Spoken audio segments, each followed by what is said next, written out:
할렐루야, 감사합니다. 오늘 오후 레위기 강론은 레위기 8장 1절에서부터 33절까지 내용을 우리가 36절까지 내용을 보도록 하겠습니다. 내용은 좀 길지만은 안에 내용은 이미 우리가 봐왔던 것에 대한 내용들을 요점하여 정리한다 보시면 되겠습니다. 자, 우리가 오늘 이 내용들을 우리가 보기 전에 먼저 여러분들에게 제가 질문을 하나 던지겠습니다.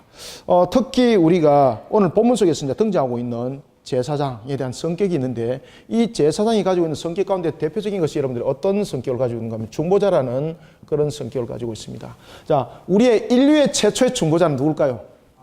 예? 그럴 줄 알았습니다. 인류의 최초의 중보자는 누가 하면 아담입니다. 아담. 인류의 최초의 중보자는 아담입니다.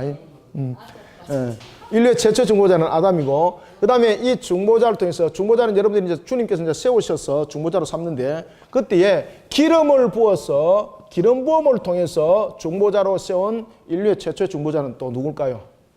우리가 여러분들 보시면 이제 기름 부음을 통해서 세 분류의 그런 중보자를 주님께서 세우십니다. 그 첫 번째가 제일 먼저 그 기름 부음을 받았던 자가 제사장, 여러분들이 잘 아시는 아론입니다. 아론이 첫 번째로 제사장으로 쓰임 받습니다. 이제 그러면서 이제 왕으로서의 우리가 기름 부음을 받은 사람은 여러분 누굴까요? 사울. 그렇죠. 사울이 제일 먼저 우리가 기름 부음을 받는다고 볼 수가 있습니다. 그런가 하면은 우리가 이제 선지자적인 측면에서 그 당시에는 여러분들요, 제사장과 선자가 처음에는 제사장과 선자가 같은 개념을 가지고 있죠. 그 외에 이제 우리가 이제 보면 이제 선자를 통해서도 하나님께서 이제 기름 부음을 통해서 중보자로 이제 쓰임 받는데, 이 중보자라는 것은 자신의 일을 추구하는 자가 아니라 자신을 세운 자를 대신하여서 그 역할을 하는 사람이 중보자입니다. 그럴 때 중보자는 여러분들이 잘 아시는 것처럼 사심에 의해서 일들을 하는 것이 아니라 그 중심에 세운 자의 역할들을 통해서 그 모든 부분들을 잘 이루어갈 수 있도록 맡은 바 사명을 감당하는 것을 우리가 중보자는 볼 수 있는데, 오늘 이제 본문에 등장하고 있는 이제 아론은 제사장으로서의 기름 부은 자로서 그 사명들을 감당하는 위임식에 이제 등장하게 됩니다. 오늘 제사장인 아론의 위임식을 우리가 이제 공부를 하게 되는데, 이 위임식은 어떤 내용을 담고 있는가 하면은 방금 제가 여러분들에게 이제 말씀드렸던 것처럼 바로 이 중보적인 성격을 가지고 있다, 이렇게 보시면 되겠습니다. 그리고 왜 제사장에게 기름을 부었는가라는 것은 제사장이 누구의 역할을 감당하는 중보자인가라는 것을 설명하고 있습니다. 따라서 제사장에게 부었던 이 기름이란지 왕에게 붓는 이 기름이란지 이런 것들은 뭔가 하면은 하나님의 영에 대한 내용들을 담고 있습니다. 그렇죠? 하나님의 영에 관한 것. 하나님의 영이 그에게 능력을 주시고, 그래서 여기에 기름 부음은 여러분들이 이제 잘 아시는 것처럼 권위에 대한 상징적인 것이 기름 부음이 있고, 또 하나는 이 기름 부음이라는 것은 그 역할을 감당할 수 있도록 기름 부음을 통해서 무엇을 줍니까? 권위와 권능을 주는 것이죠. 이런 부분들이 이런 기름 부음 속에서 함께 접목점을 이루고 있는 것입니다. 따라서 이 기름 부음은 바로 누군가를 세워서 임명하는 하나의 방식인데, 그 임명하는 그 방식이 중보자로서의 역할을 잘하는 겁니다. 이 기름 붓는 이유는. 자, 오늘 우리가 이제 본문을 읽으면서 우리가 한번 보도록 하겠습니다. 자, 8장 1절부터 우리가 4절까지만 한번 읽어봅시다. 시작. 여호와께서 모세에게 말씀하여 이르시되 너는 아론과 그의 아들들과 함께 그 의복과 관유와 속죄제의 숫송아지와 순양 2마리와 무교병 한 광주리를 가지고 온 회중을 회막문에 모으라. 모세가 여호와께서 자기에게 명령하신 대로 하며 회중이 회막문에 모인지라. 아멘. 자, 여러분들, 모세가 있던 그 시대는 제사장이 있었습니까? 없었습니까? 모세가 있던 그 시대는 제사장이 존재하지 않았습니다. 존재하지 않았습니다. 그래서 지금 여기서 보면은 제사장으로서의 역할들을 누가 지금 하고 있는가 하면은 모세가 지금 감당하고 있습니다. 모세가. 그러면서 모세가 간접적으로 제사장의 역할을 하면서 실질적인 기름 부음을 통해서 이제 중보자로 이스라엘이라는 나라와 하나님 사이에 그 관계에 있어서 중보적 역할을 할 사람을 세우는데 그가 누구였는가 하면은 모세의 형이었던 아론이었습니다. 아론과 모세는 여러분들이 잘 아시는 것처럼 어디 지파 출신입니까? 그렇죠. 자, 하나님은 레위인을 어떻게 하셨죠? 하나님의 기업으로 삼았지 않습니까? 하나님의 기업으로 삼았습니다. 하나님으로 기업으로 삼았기 때문에 하나님께서 중보자를 세울 때에 12지파 가운데서 여러분들이 상식적으로 생각해 보십시오. 하나님께서 중보자를 세울 때에 12지파 가운데서 어떤 지파를 중보자의 지파로 세울까요? 누굴 세우겠습니까? 하나님의 기업으로서 쓰임받는 이를 세우는 것은 너무나 당연한 겁니다. 왜냐하면 하나님의 그 대신의 역할자로서 중보자 역할을 해야 되기 때문이었습니다. 자, 이런 속에 이제 모세를 세울 때에 하나님은 모세와 그의 아들들과 함께 이제 위임식을 할 때에 그 의복과 그 다음에 관유와 속죄제의 수송아지와 순양 2마리와 무교병 한 광주리를 가지고 오라고 말을 하고 있습니다. 자, 여기서 여러분들 광주리 안에 들어가 있는 특히 무교병이라는 것은 누룩이 없는 그런 소재물의 종류를 무교병이라고 말하고 있습니다. 뿐만 아니라 기름 섞인 무교 과자, 그리고 기름 바른 무교 전병, 이런 것들이 전부 다 3가지가 포함이 되고 있는 거죠. 기름 무교병 속에 한 강주리를 가지고 왔습니다. 이 속에는 어떤 것들이 그 안에 들어가 있을까요? 누룩 없는 소재물의 종류인 무교병뿐만 아니라 기름 섞인 무교 과자, 그죠? 무교병뿐만 아니라 기름 섞인 무교 과자, 그 다음에 기름을 바른 무교 전병, 무교병과 무교 과자, 그 다음에 무교 전병, 이런 것들이 그 속에 함께 포함이 되어 있었습니다. 왜 그 광주리에 이 3가지를 여러분들 담도록 했을까요? 무교병, 무교과자, 무교전병. 그것은 말 그대로 세상의 어떤 것들도 너희들은 섞여서는 안 된다는 겁니다. 세상의 어떤 것들도. 하나님께서 세우신 중보자로서의 기름 부음을 받은 자는 어떤 관계 속에서도 세상 것들 속에 희석돼서는 안 된다는 겁니다.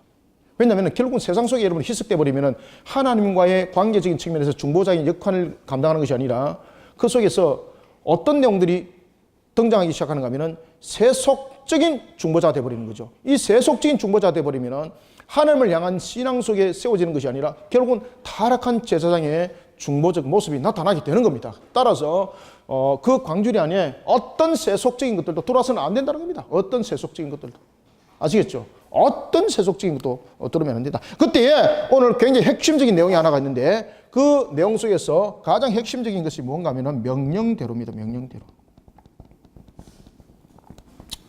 모세가 명령대로, 하나님이 명령대로 모든 것을 감당하였더라. 하나님께서 감당하였더라. 그러면은 자, 여러분들 보십시오. 자, 기름 부은 자에 대해서 내용을 설명할 때에 기름 부은 자는 세속적인 중보자는, 하나님께서 세우신 중보자는 말 그대로 첫 번째 세속화가 되면 안 된다는 거죠. 어떤 경우도 세속화가 돼서는 안 된다는 거죠. 그 다음에 두 번째는 무엇이 중심이 되어야 된다는 이야기입니까? 하나님의 명령에 대해서 무엇이 중심? 이 외에는 아무것도 없다는 겁니다. 따라서 이제 기름 부음에 대한 이런 중보자의 역할 속에서는 이런 부분들이 굉장히 중요한 부분들을 차지하고 있습니다. 그래서 여러분들 세속화가 되지 않는 것은 우리에게 무엇을 말합니까? 순결함과 순종, 이런 부분들은 이제 앞으로 제사장에 있어서 핵심 내용이 되어지겠습니다. 자, 5절부터 이제 또 우리가 9절까지 7절까지 한번 읽어보겠습니다. 시작. 모세가 회중에게 이르되 여호와께서 행하라고 명령하신 것이 이러하니라 하고 모세가 아론과 그의 아들들을 데려다가 물로 그들을 씻기고 아론에게 속옷을 입히며 띠를 띄우고 겉옷을 입히며 에봇을 거쳐 입히고 에봇의 장식 띠를 띄워서 에봇을 몸에 메고 아멘. 자, 여러분들 옷을 이제 입히면서 특히 이제 여러분 보십시오.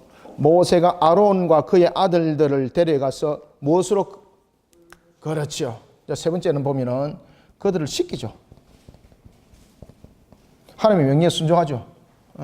세속적인 부분에서 세속화하지 말라는 것이고 하나님의 명령에 순종합니다. 그 다음에 씻김이라는 것은 여러분들이 잘 아시는 것처럼 이게 죄사함이죠. 죄사함, 회개. 제사장이 기본적으로 여러분들 항상 세워져야 될 내용들은 이런 기본적인 골격 속에서 그들이 흔들리면 안 된다는 겁니다.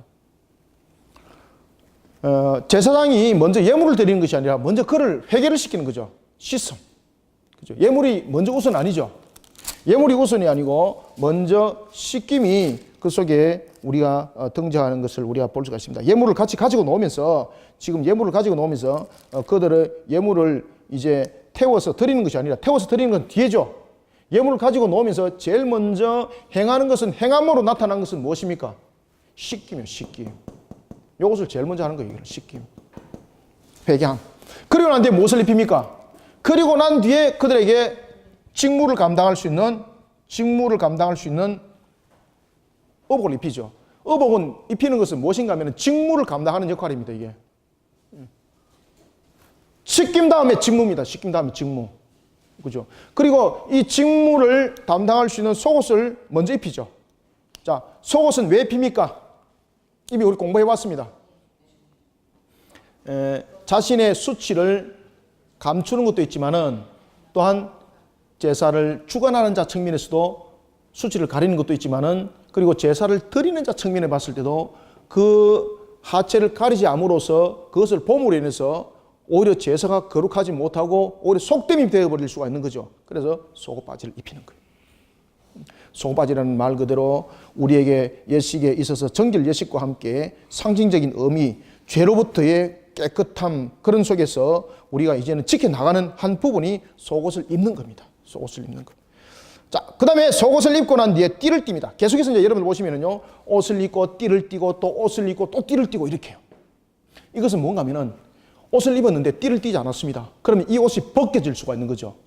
따라서 단단히 동의매라는 겁니다. 단단히 동의매라. 이것은 우리에게 뿐만 아니라 직무를 감당하는 데 있어서도 그 내용들을 담고 있을 뿐만 아니라 우리에게 항상 여러분들이 우리에게 가지고 있는 것은 경각심을 일깨워주고 있습니다. 경각심. 동의매라. 흘러내려오지 못하도록 해라.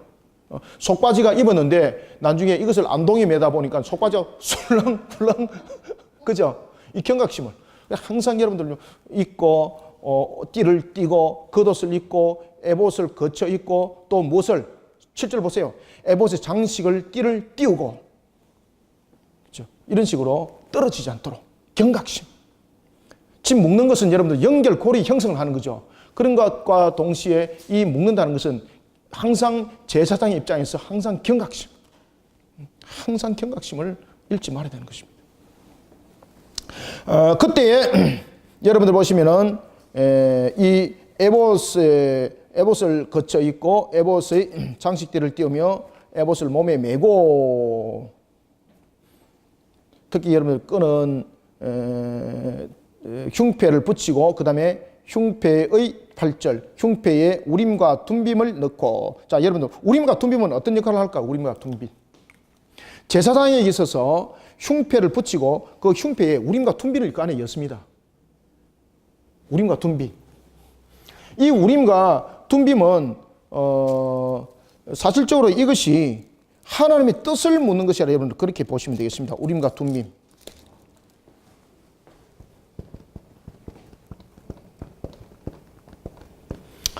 이것은 우리가 일정에 보면은 여러분들 보면은 그 우리가 이제 제비뽑기 형식에 대한 내용도 이 속에 이제 그 담고 있는데 이 우림과 tum빔은 어떤 의미를 가지고 있는가 하면 처음과 마지막을 의미를 하고 있습니다. 우리가 보면은 그 헬라어에 보면은 알파와 오메가 그것이 첫 글자와 마지막 글자거든요. 이 우림과 tum빔은 헬라어에서 여러분들 제일 첫 글자가 알렙이거든요. 그리고 타우 처음과 끝입니다. 처음과 끝. 그러면은 오늘 제사장이 보면은 흉패를 붙이고 그 흉패에 우림과 둠빔을 넣는 이유는 어떤 이유를 담고 있을까? 그 우림과 둠빔을 넣는 것은 첫 글자와 마지막 글자를 의미를 하고 있거든, 전체를. 그러면 이 전체가 상징하고 있는 것은 뭔가 하면은 하나님의 뜻을 묻는 겁니다, 이게. 모든 것에 있어서 하나님의 뜻을 묻는 겁니다. 자, 다시 한 번 더 말씀드립니다. 자, 오늘 본문에 보면은 자, 속옷을 입었습니다. 띠를 띄웁니다. 겉옷을 입었습니다. 그 다음에 에봇에 겉옷을 걸쳐 입었습니다. 에봇의 장식에 또 띠를 띄우죠.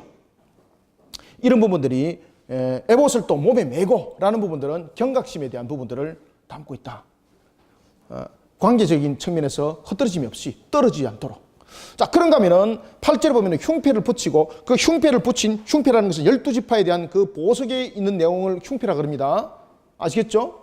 이 흉패를 붙이고 그 안에다가, 요 흉패 안에다가, 그 안에다가 무엇이 들어갑니까? 우림과 둠빔이 들어간다. 왜 우림과 둠빔을 넣었다? 우림은 바로 알파와 타우라는 이 두 글자를 우리에게 설명하고 있는데, 이 속에서 첫 글자와 마지막 글자를 의미를 하고 있는 우림과 둠빔을 연 이유는 모든 것에 있어서 제사장은 누구의 뜻을 따르라? 그렇죠. 아, 이거 안 보이죠? 6.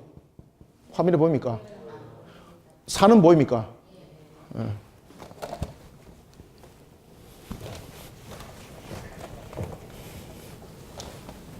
여섯 번째는 하나님의 뜻을 따르는 자. 누가? 기름 부음을 받은 제사장으로서 중보자는 이와 같이 세속화가 돼서는 아니 되고 순결하고 그리고 순종하는 종이 되어 있는 것이고 그리고 죄로부터 구별되어야 되는 것이며 뿐만 아니라 자신의 직무를 감당함에 있어서도 경각심을 항상 일으키고 그리고 또한 하나님의 뜻을 묻는 자가 되어야 된다. 하나님의 뜻을. 자신의 뜻을 말하는 자가 아니라 하나님의 뜻을 그는 묻는 자가 되어야 된다. 그렇기 때문에 이 우림과 둠빔에서는 보면은 이 대답이 사용될 때에 우림과 둠빔은 yes와 no를 상징하고 있습니다. yes와 no.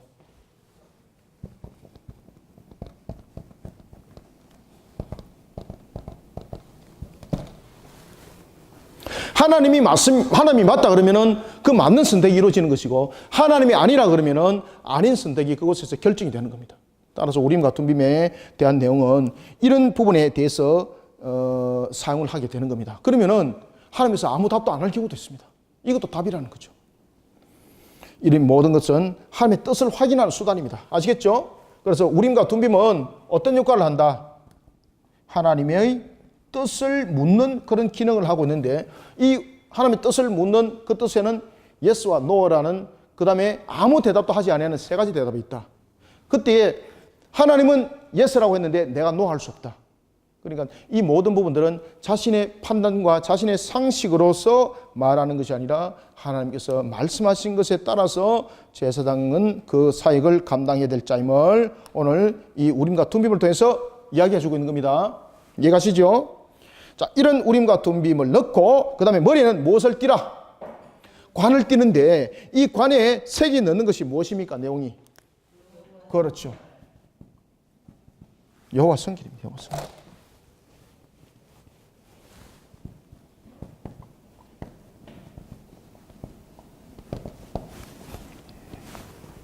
여호와 성길입니다. 머리에 띠를 띄우고 여호와께 성결이라는 그런 글을 새기도록 한 것은 그 인격, 그의 모습, 그의 나타남 모든 것들이 여호와의 성결 이 부분들이 제사장에 있어서 아주 중요한 것이라고 말을 하고 있습니다. 자, 다음에 10절부터 13절까지 읽습니다. 시작. 모세가 관유를 가져다가 성막과 그 안에 있는 모든 것에 발라 거룩하게 하고 또 제단에 7번 뿌리고 또 그 제단과 그 모든 기구와 물두멍과 그 받침이 발라 거룩하게 하고 또 관유를 아론의 머리에 붓고 그에게 발라 거룩하게 하고 모세가 또 아론의 아들들을 데려다가 그들에게 속옷을 입히고 띠를 띠우고 관을 씌웠으니 여호와께서 모세에게 명령하신 것과 같이 같았더라. 아멘. 왜 7번을 뿌립니까? 여기에서 여러분들 관유라는 것은 말 그대로 이 관유라는 것은 구약에서 종종 무엇으로 얘기되어지고 있습니까? 하나님의 영, 성령. 그 관유를 부른다는 것은 바로 권위와 권능이 그곳에 부어진다는 이야기죠. 그러니 하나님을 하나님의 뜻을 이을 중보자로서의 제사장에게 기름 부음은 이런 내용들을 담고 있습니다.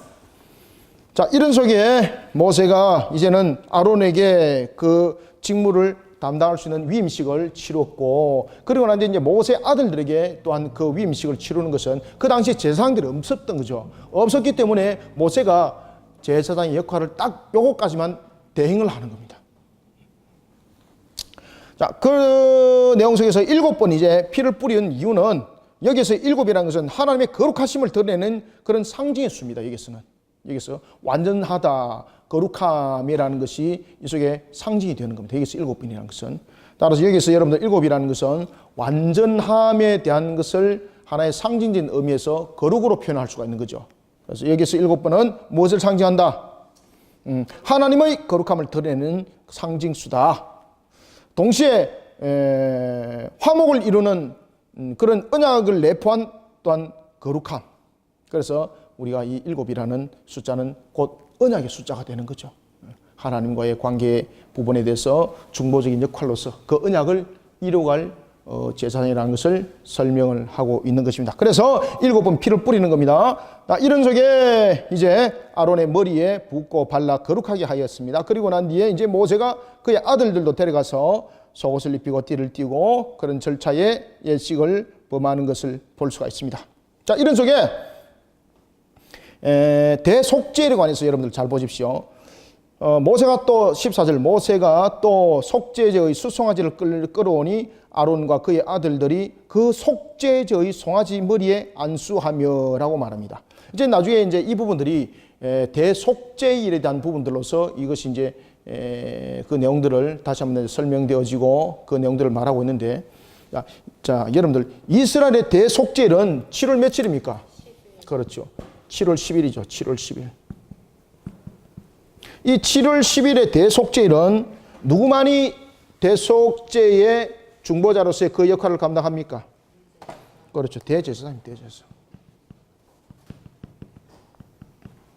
이때 대제사장도 중보자로서 그 사역을 감당할 때에 자신이 먼저 속죄를 하고 들어갈 때에 방울 달린 그 예봇이 방울 달린 거죠.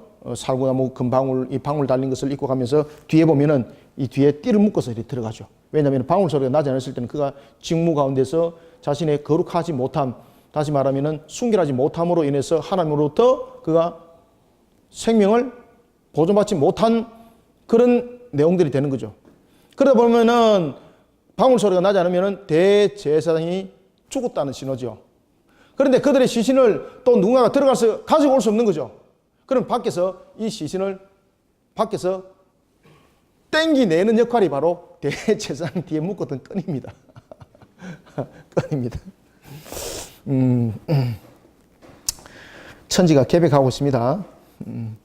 그래서 우리가 이런 부분들을 단단히 이렇게 잘 보고 우리가 또 신앙을 잘 감당해야 되겠습니다. 자, 이런 속에 이제 예물을 이제 드립니다. 그래서 여러분들 보십시오. 제일 먼저 보면은 그들에게 옷을 입히고, 옷을 입히기 전에 먼저 그들의 속죄를 하고, 그 다음에 직무의 복을 입히고, 그 다음에 권능을 주죠.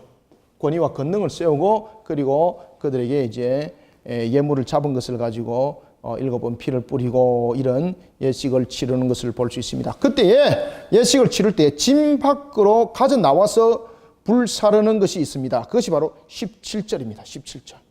자, 16절에 보면은 내장에 덮인 모든 기름과 그 다음에 간의 끝풀과 두 콩밥과 그 기름은 제단 위에서 불사릅니다. 그런데 18절 한번 읽어봅니다. 17절 시작. 그 수송아지 곧 그 가죽과 고기와 똥은 진영 밖에서 불살랐으니 여호와께서 모세에게 명령하심과 같았더라. 진 밖에서 가져 나와서 불사르는 것은 결국은 속죄제 예식을 다 마쳤다는 것을 이제 의미를 하는 겁니다. 마지막으로 이제 처리를 하는 겁니다. 자, 이런 속에 또 이제 번제의 순양이라고 있습니다. 그래서 예물을 잡는 주체는 여기서 보면은 여러분 이제 아셔야 될 것은 19절을 오해하시면 안 됩니다. 번제에 대한 순양을 드릴 때에 아론과 그의 아들들이 순양의 머리에 안수하고 모세가 그 양을 잡았다고 말하고 있는데, 여러분들 여기서 보면은 예물을 잡는 주체는 모세가 될 수 없습니다. 여기서 예물을 드릴 때에 누가 그 예물에 대해서 그 예물을 바치는 자가 되어야 되는가 하면은 바로 모세가 아니라 아론과 그 아들들입니다. 그래서 여러분들이 이것을 오해하시면 안 됩니다. 아, 모세가 예물을 잡았구나 라고 말하시면 안 됩니다. 모세가 예물을 잡은 주체가 아니고 아론과 그의 아들들이 그 주체였고, 모세는 무엇을 했다는 이야기입니까? 모세는 피를 그 제단 주에 뿌린 자라는 뜻입니다, 이게. 그래서 여러분 오해하시면 안 됩니다. 혹여나 여러분들 이거 보면은 모세가 그 마치 순양을 잡아가지고 그가 피를 제단 사방에 뿌린 것처럼 이렇게 나와 있는데 절대 그렇지 않습니다. 이 부분들은 아론과 그의 아들들이 그 순양을 잡았고, 그리고 모세가 이제 그 피를 가지고 뿌리는 역할을 하는 겁니다. 자, 18절부터 21절까지 읽습니다. 시작. 또 번제 순양을 드릴새 아론과 그의 아들들이 그 순양의 머리에 안수하며. 자, 수도. 왜 순양의 머리에 안수합니까? 안수는 어떤 의미를 가지고 있습니까? 여기서 안수는 전가입니다. 무슨 전가? 그렇죠. 속죄입니다. 속죄. 죄의 전가입니다. 죄의 전가. 그때 죄의 증가를 할 때는 양손으로 이렇게 이제 안수를 내려서 이렇게 하는 것을 우리가 볼 수 있습니다. 자, 읽습니다. 19절부터 21절 시작. 모세가 잡아 그 피를 제단 사방에 뿌리고 그 순양의 각을 뜨고 모세가 그 머리와 각 뜬 것과 기름을 불사르고 물로 내장과 정강이를 씻고 모세가 그 순양의 전부를 제단 위에서 불사르니 이는 향기로운 냄새를 위하여 드리는 번제로 여호와께 드리는 화제라. 여호와께서 모세에게 명령하심과 같았더라. 아멘. 예배자로서 여기서 불사른 것은 모세의 역할인 것을 우리가 이제 볼 수가 있습니다. 예물을 잡은 것은 모세와 아론이었고, 아론과 그의 아들들이었고, 이제 제단에 피를 뿌리고, 그리고 또한 불사른 부분에 있어서는 모세가 그 역할을 그 당시에 제사장이 여러분들 없었기 때문에 그 역할을 감당한 것을 우리가 볼 수 있습니다. 자, 그 다음에 이제 그리고 난 뒤에 이제 또 다른 순양, 다시 말하면 두 번째라는 뜻입니다. 22절. 앞에 거는 첫 번째고, 예물이 여러분 보시면은, 자, 어디를 보시는가 하면은 8장 2절 한번 보세요. 8장 2절에 보면은 분명히 순양 두 마리죠. 그죠? 그래서 이 순양 두 마리 부분에 대해서 우리가 할 때에 첫 번째는 지금 위임식에서 사용했고, 그리고 두 번째는 또 다른 순양에 대해서 위임식이 거행되어집니다. 22절. 또 다른 순양 곧 위임식의 순양을 드릴새 아론과 그의 아들들이 그 순양의 머리에 안수하매. 자, 여기서 이제 주목하십시오. 모세가 그 순양을 잡아가지고 그 피를 지금 어디다 바릅니까? 자, 오른쪽 귓볼이고, 그 다음에 그의 오른쪽 무슨 손가락? 엄지손가락. 그 다음에 오른쪽 어느 발가락? 자, 엄지발가락이죠. 자, 그리고 난 뒤 그의 아들들도 24절 보면은 그의 아들들에게도 오른쪽 귓볼에다 바르죠. 그 다음에 그의 오른쪽 엄지손가락에 바르죠. 그리고 그들의 오른쪽 엄지발가락에 바르죠. 왜 그렇게 했을까요, 여러분들? 한번 우리 공부할 때 제가 말씀드렸죠, 그죠? 예. 말씀드려서 여러분들이 잘 아실 겁니다. 잘 아시지만 그냥 간단히 그냥 정리하는 측면에서 이제 봅시다. 여러분들, 왜 오른쪽인가 하면은 오른쪽과 왼쪽은 완전 구별입니다. 왼쪽과 오른쪽의 부분들, 여러분들 이스라엘 특히 유대인들은 이 왼손잡이를 저주받은 자라고 보습니다. 오른손은 권능이고 권인데 왼손은 여러분들 그 권위와 권능을 벗어나는 것입니다. 자, 예수님께서 여러분들 보시면은 우리가 하늘 보자 왼편입니까 우편입니까? 그렇죠. 그래서 우편은 꼭 오른쪽이라는 개념이 아니라 우편이라는 것은 권위와 권능 이런 것을 상징을 하고 있습니다. 자, 그런가 하면은 특히 귀와 그 다음에 손가락과 발가락에 바르는 이유가 있습니다. 왜 귀와 손과 발에 바르겠습니까? 귀에 바른다는 것은 그들이 듣는 것이 정결해야 됩니다. 듣는 것이. 세상의 소리를 들어서는 안 된다는 겁니다. 세속화돼서는 안 된다는 겁니다. 그러면 이 귀는 정결한 소리를 들을 때에 이 정결한 소리는 무엇입니까? 하나님의 법도와 규례죠. 항상 하나님의 법도와 규례가 그 귀에 들려줘야 된다는 거죠. 그러면은 이 손은 무엇인가 하면은 손은 여러분이 행하는 겁니다. 행하는 거. 그리고 발은 우리가 보면은 우리가 손은 어떤 일을 한다라고 보면은 발은 진행하는 것을 말합니다. 진행하는 것. 내가 어떤 방향을 가는 거죠. 방향을. 손은 우리가 일하는 것이라고 말하면 발은 마치 나침반과 같은 것이죠. 나침반과 같은 것. 발이 어디를 가느냐에 따라서 나는 그곳을 따라갈 수밖에 없는 거죠. 따라서 이 발의 오른발가락이라는 것은 어떤 관계 속에서도 하나님의 말씀을 따라서 제사장은 그 역할을 감당하는 자가 됩니다. 백성들을 인도할 때. 항상 백성들을 인도할 때 어디로 인도하라는 겁니까? 그렇죠. 하나님께로. 방향이 하나님께로. 하나님께로. 그 방향이 하나님께로 가야 되는 것이고, 그리고 행하는 일에 있어서는 모든 것이 하나님께서 원하시는 그 일할, 원하는 바, 하나님께서 원하시는 그 원하는 바를 쫓아서 일하는 자가 되어야 되는 겁니다. 그러나 여러분, 제사장의 역할들이 귀와 손과 발, 그것도 오른쪽에 요 끝부분들을 피를 바르는 이유는 이러한 속에 제사장의 역할들이 있다는 것을 설명을 하고 있습니다. 그러니 항상 제사장의 그 중심은 하나님의 말씀에 따르는 것이, 그 법도와 규례를 따르는 것이 그 모든 것의 중심이 되어야 된다는 것을 여러분들이 잘 아시길 바랍니다. 이 소리가 녹음이 되면 안 되는데 지금 어디선간에 지금 좀 다른 소리가 좀 들려오고 있습니다. 그래서 여러분들은 지금 이 보고 있는 분들은 잘 모르는데 저는 지금 이를 보고 있기 때문에 제가 여러분들에게 그냥 우스갯소리로 말씀을 드리는 겁니다. 자, 여러분들 아시겠죠? 피는 무엇을 상징합니까? 피는 생명이죠, 생명. 피는 생명. 따라서 이와 같이 우리가 오른쪽, 귀, 그 다음에 그러한 신체의 각 부분에 바르는 것은 완전한 성결과 함께 사역의 방향들이 어떠해야 되는가를 가르쳐주고 있다. 이해가시죠? 네. 사역의 방향이 어떻게 돼야 되는가? 기름 부은 중보자로서의 사역이 어떻게 돼야 되는가?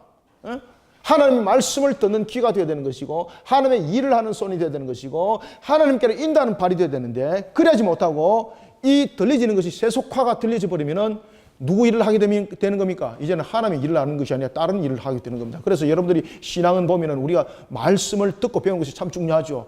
자, 이스라엘에 보면은 왕을 여러분 세울 때 보면은 하나님께서 그 왕정제도를 통해서 한 가지 심의에 굉장히 중요한 말씀을 하시죠. 그것은 뭔가 하면은 왕의 곁에는 항상 무엇을 둬라? 항상 무엇을 둬라? 왕의 곁에는? 그렇죠. 법도와 규례. 항상 왕 옆에는 그것을 둬라. 항상 둬라. 오늘도 우리가 이런 속에 우리가 신앙들이 잘 감당되어지기를 소망합니다. 자, 이제 25절부터 26절까지 읽고 이제 쭉쭉 읽어 내려가면서 이제 하면은 이미 조금만 읽어보시면은 이제 마무리 되겠습니다. 자, 25절, 26절 두 절을 읽고 잠깐 또 설명드리고 또 읽어가겠습니다. 시작. 그가 또 그 기름과 기름진 꼬리와 내장에 덮인 모든 기름과 간 거풀과 두 콩팥과 그 기름과 오른쪽 뒷다리를 떼어내고 여호와 앞 무교병 광주리에서 무교병 1개와 기름 섞은 떡 1개와 전병 1개를 가져다가 그 기름 위에 오른쪽 뒷다리 위에 놓아. 아멘. 자, 제사장 위임식에서 제사장의 것들로서 정해진 그 부분까지도 하나님의 것으로 지금 여겨집니다. 그리고 오늘 본문에 보면은 그것을 다 태우도록 합니다. 하나님을 섬기는 자는 하나님께서 주시는 것을 먹지만은 그것이 당연하게 자신에게 주어져야 된다고만 말하시면 안 된다는 겁니다. 자기에게 주어진 것조차도 하나님께 속한 것임을 깨달아야 된다는 겁니다. 제사장이. 이제 아시겠죠? 그래서 제사장은 내가 당연히 받아야 될 것이다. 당연히 내 사례다. 내 몫이다. 생각하면 안 됩니다. 그것조차도 전부 다 하나님께 속한 것임을 깨달아라 이 말입니다. 하나님께 속한 것을. 그래서 레위인들이 여러분 하나님께 속한 자, 하나님의 기업이지 않습니까? 이 부분들을 잊지 말라는 것입니다. 따라서 25절과 26절은 그러한 내용들을 여러분 담고 있는 겁니다. 따라서 28절 보세요. 모세가 그것들을 그들의 손에서 가져다가 제단 위에 있는 번제물에 어떻게 합니까? 그렇죠. 불살라 버리잖아요. 그냥 들이버리잖아요. 위임식. 그래서 위임식의 화목제 예물은 번제에서 전부 다 태워버렸습니다. 여러분, 우리가 화목제물을 보면은 하나님께 내장과 콩팥과 기름진 것은 태우고 고기는 어떻게 했죠? 그렇죠. 근데 여기서는 보면은 먹었지만 여기서는 어떻게 하고 있습니까? 전부 다 불태워. 번제물로 그 위에서 태워버렸습니다. 29절, 이에 모세가 그 가슴을 가져다가 여호와 앞에 흔들어 요제를 삼았으니 이는 위임식에 잡은 순양 중 모세의 몫이라. 여호와께서 모세에게 명령하심과 같았더라. 이게 여러분들 아론과 그의 아들들의 지금 몫이 아니죠. 자, 이런 속에 이제 우리가 30절부터 32절까지 33절까지 읽겠습니다. 시작. 모세가 관유와 제단 위에 피를 가져다가 아론과 그의 옷과 그의 아들들과 그의 아들들의 옷에 뿌려서 아론과 그의 옷과 그의 아들들과 그의 아들들의 옷을 거룩하게 하고 모세가 아론과 그의 아들들에게 이르되 내게 이미 명령하시기를 아론과 그의 아들들은 먹으라 하셨은저 너희는 회막문에서 그 고기를 삶아 위임식 광주리 안의 떡과 아울러 그곳에서 먹고 고기와 떡의 나머지는 불사를 지며 아멘. 자, 이미 여러분 제단 위에 뿌려진 그 피, 그리고 속함을 위해서 사용된 그 피, 이 피는 속죄를 통해서 하나님과 이제 연합한 영혼이 되었다는 상징입니다. 30절에 모세가 관유와 제단 위에 피를 가져다가 아론과 그의 옷과 그의 아들들과 그의 아들들의 옷에 뿌렸어라는 것은 이제 무엇을 상징한다는 것입니까? 그렇죠. 여기 관유는 무엇을 상징합니까? 하나님의 영, 성령, 그죠? 하나님의 영을 상징합니다. 따라서 모세가 관유와 제단 위에 피를 가지고 아론과 그의 아들들에게 그 옷에 뿌리고 했습니다. 그러면서 그의 아들들의 옷을 거룩하게 했습니다. 여기서 이런 예식의 의미는 무언가 하면은 이미 제단에 뿌린 피, 그 속함을 위해서 사용된 그 피입니다. 속함을 받았다는 이야기죠. 그래서 속죄를 통해서 이제 하나님과 영혼을 연합을 이루는 영혼이 됐다는 이야기입니다. 누가 아론과 제사장 그의 아들들 제사장이 하나님과 무엇을 이뤘다? 그렇죠.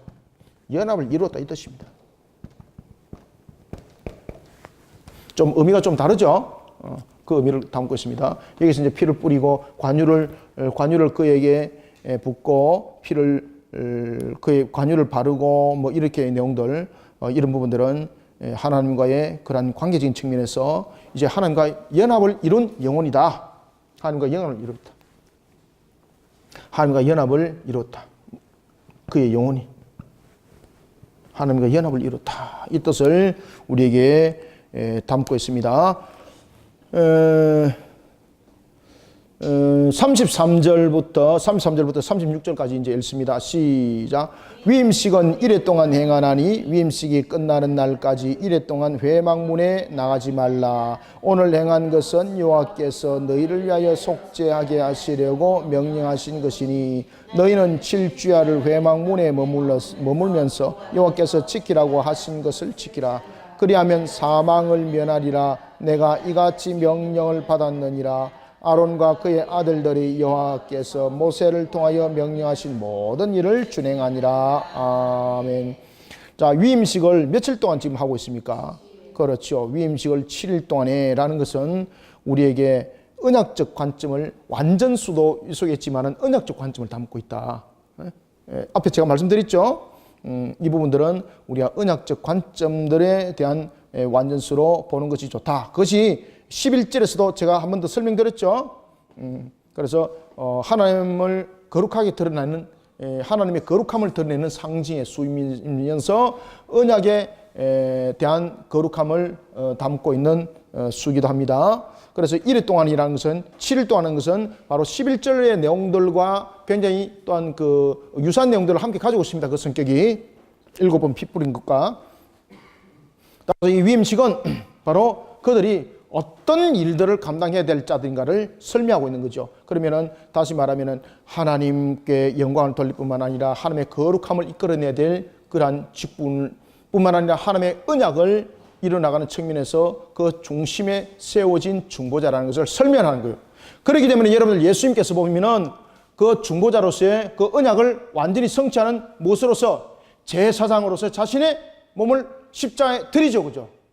이 부분들이 그렇게 성립되는 겁니다. 이해가 좀 됐었습니까? 짧은 시간이지만은 이렇게 하면서 또 계속해서 진행해가며 또 말씀을 드리겠습니다.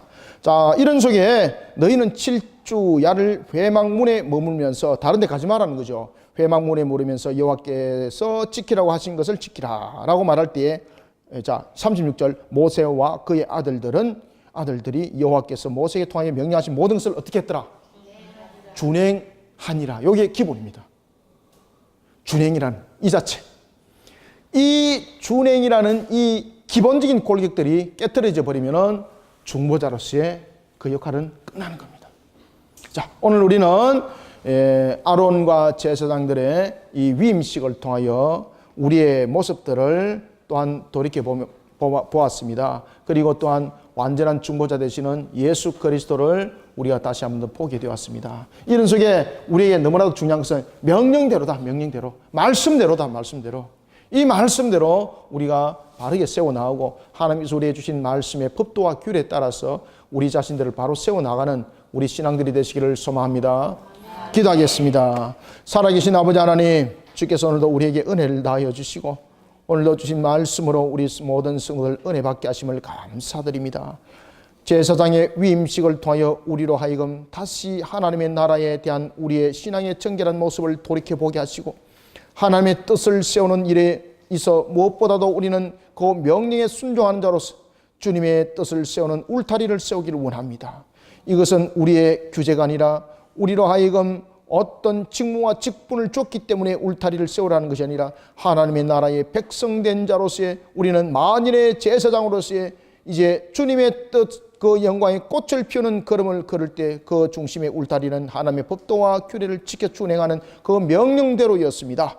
오늘도 주신 말씀이 우리 모든 성도들에게 꼬리이고 양식이고 은혜의 말씀이 되어질 뿐만 아니라 만판 속에 새기지는 신앙의 양심이 되게 하여 주시옵소서. 신앙의 인격 되게 하여 주시옵소서. 온전한 우리 성도들이 주님의 결실을 맺게 또한 부족함이 없도록 성령님 도와주시고 우리 모든 성도들이 은혜에 충만한 길들을 걸어가게 도와주시옵소서. 하나님의 나라의 백성답게 살아가게 도와주옵소서. 예수님의 이름으로 기도드립나이다. 아멘.